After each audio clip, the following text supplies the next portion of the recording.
We're about a week into free agency, and general manager Eric DeCosta is certainly staying busy. Last night, we announced that we've agreed to terms with cornerback Jimmy Smith and veteran special teamer Anthony Levine on new one-year contracts. Now, both these guys are really good players, and I think it's a great sign that they're going to be staying in Baltimore.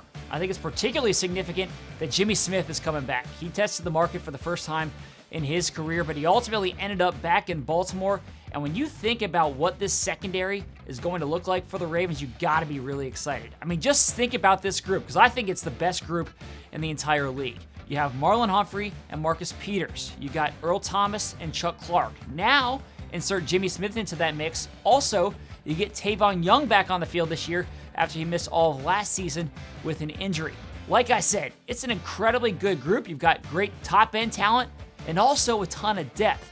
I'd put this secondary up against any other group in the entire league. Now, combine that with what the Ravens have done on the defensive front through the first week of free agency.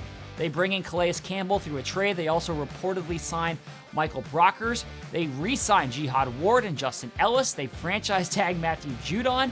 I mean, they have been active at improving this defense over the first week of free agency. You've got guys that can get after the passer up front. They can stop the run.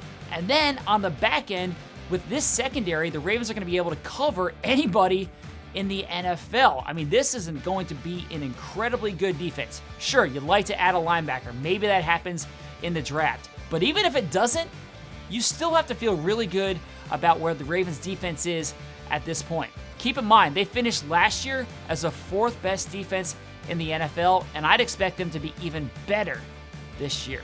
So that's it for me on Final Drive today, but I want to make sure you know that we're doing daily episodes of the Lounge podcast right now, and today we were joined by team president Dick Cass, who talked about the coronavirus and how that's impacting the organization and the NFL as a whole. Go ahead and check it out wherever you get your podcasts. That's it for me on Final Drive. Thanks for watching. We'll see all of you again tomorrow.